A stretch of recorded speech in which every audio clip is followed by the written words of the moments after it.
Listen to this episode if you ever run out of ideas in your small business and you are wondering how people just keep on innovating and coming up with new ideas. Today, we're going to dive into this topic. I know you're basically like, okay, Maddie, I'm starting this business. I'm doing it forever.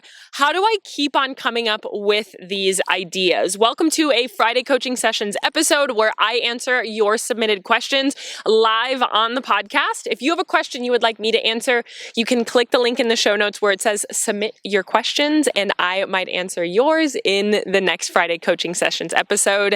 This is the Small Business Growth Podcast, and I'm your host, Madison Page. I'm a business growth specialist, and I help you stand out and sell out on social media by teaching you in a fun, conversational type of way.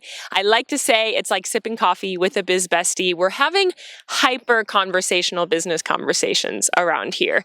This question was submitted by somebody in my podcast DMs. They sent it over to me, so there's not too much context. She said, do you have any resources on how to generate new ideas all the time?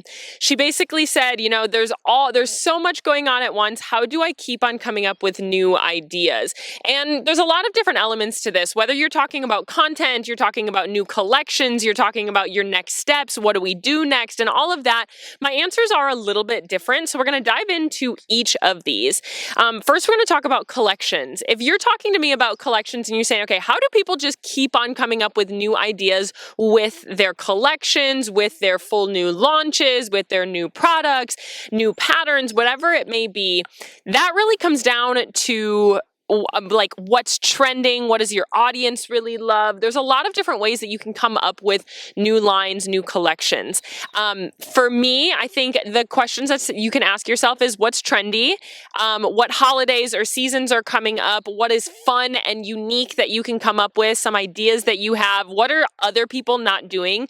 That's something that you really like. But at the end of the day, I want you to ask yourself, who is my ideal customer? What are they loving right now? Are your ideal customer people that really know all of the latest trends on TikTok? If that's the case, what are the latest trends and how can we play off of it? What is your audience loving right now? So every audience is a little bit different. Every ideal customer is a little bit different. What movies are hot? What books are hot? What TV shows are hot? What seasons are they excited about? What just like overall trends? Like in the spring, the like coastal cowgirl was really in. People were really into the cowgirl hats and the Western kind of style.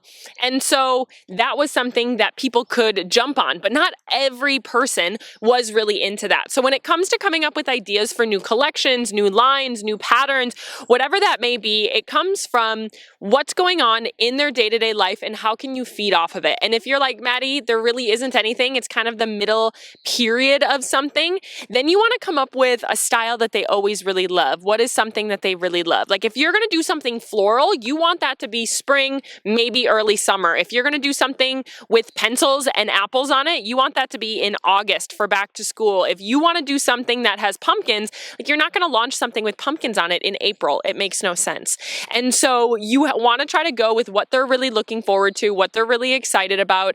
And then of course you can kind of launch the in-between things that aren't really attracted or aren't really attached to a certain season in those in-between, in those lulls. I want you to look at inspiration in your day-to-day life. Like we should kind of constantly be looking for this inspiration when you go out when you're at markets, when you are at the store, when you are just going on with your day-to-day life, when you see things, you're like, oh, could I use that as a collection piece? Could I use that as inspiration in what's going on in your life, in your ideal customer's life? When you talk to them, when you see them, or you can ask them just like on your stories, what are you loving right now? What are your favorite movies? Or what is some sort of style, something or other that you are really loving?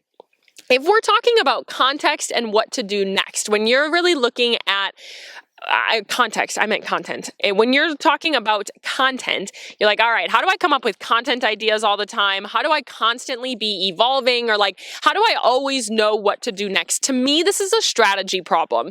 If you don't know If you can't come up with new content ideas, you don't have enough structure in what you're doing because you're really not coming up with new things all the time when it comes from content or what to do next when you have a strategy. Once you have a marketing and a sales strategy that seamlessly blend together, it allows for your calendar to be pretty full, and it's not really coming up with ideas. It's just knowing what you're trying to get across to your audience, knowing what your audience needs in order to buy, and knowing what topics you need to talk about in order to actually get that proper intention throughout. When you know you have a collection coming up, you know what you need to say in order to sell it. When you are trying to grow your audience, you know what you need to say in order to set you apart and get yourself eyes. So when people ask, how do I constantly come up with new content ideas? To me, that means that you don't have a solid enough strategy. If you're struggling for this, I urge you to look at how good of a strategy you have and what you're following. And like when you sit down to create content, what is your first question?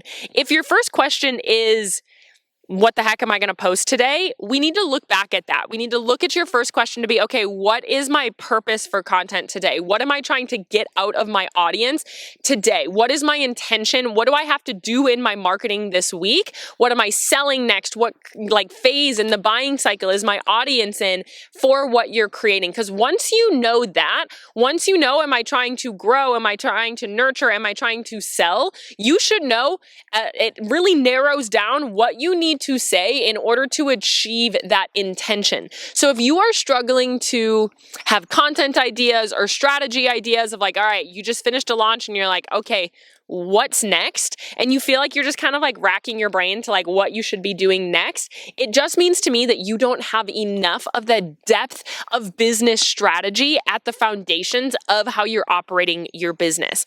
Once you build your business with the proper foundations to stand out, with strong understanding of who you are as a brand, what you stand for, who your ideal customer is, what your brand is, what your differentiator is, it makes creating content kind of second nature. It is so much easier to constantly create content because you don't have to reinvent the wheel every single time you make a content piece.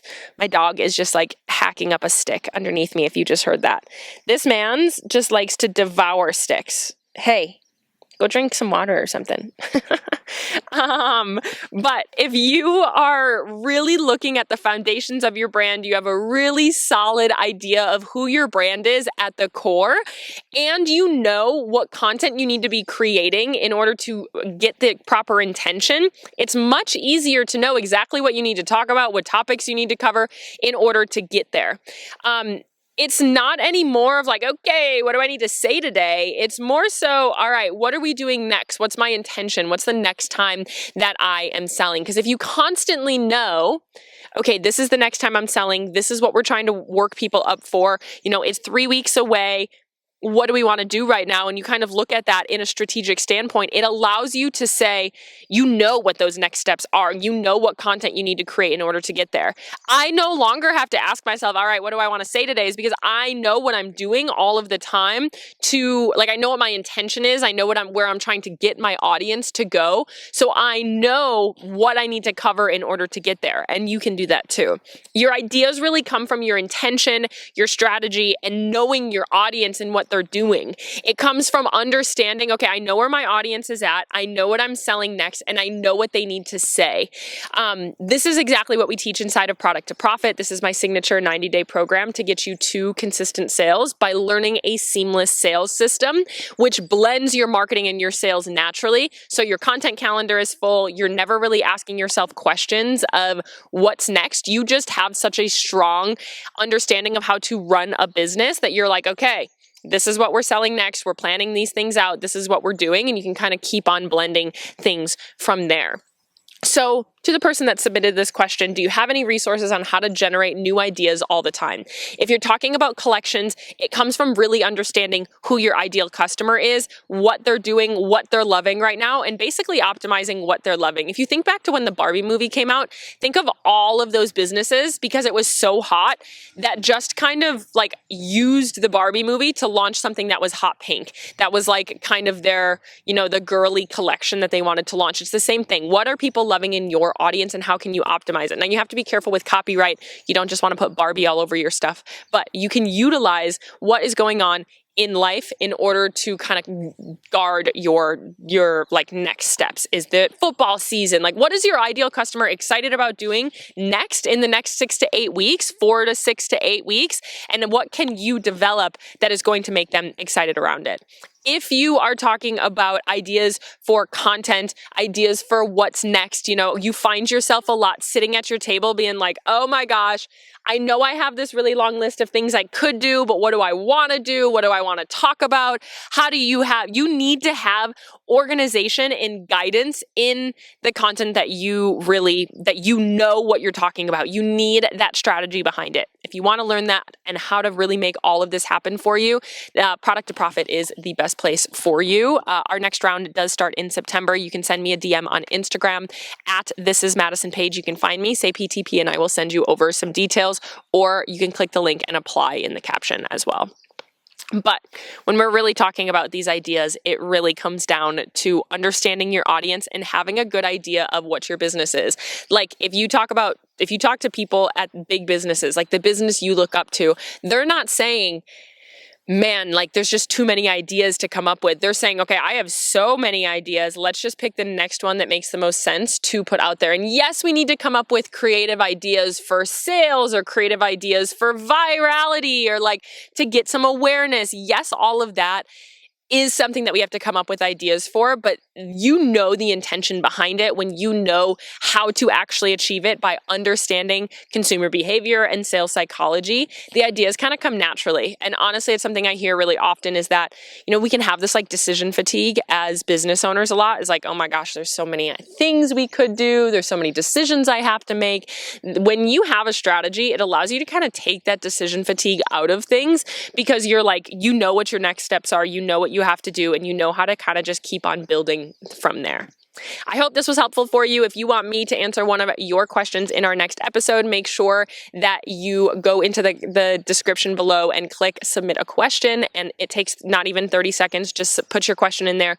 Give me a little bit of context and I will answer your business questions live coaching for free on the podcast. If you are loving this podcast, we are doing a giveaway right now. If you share this podcast, screenshot your favorite episode, put it on your story, tag us in it, and we will be giving away one free training to somebody that does that. This training is not offered anywhere else. It is exclusive to the podcast giveaway. So if you do love this podcast, you want to share it with your friends, screenshot it out there and put it on your Instagram story. Tag me at This Is Madison Page and let us know which episode is your favorite for a chance to win a completely free training that is not offered anywhere else. I hope you have a great day. I will chat with you very soon. And I love you. I'm rooting for you and I'm in your corner always.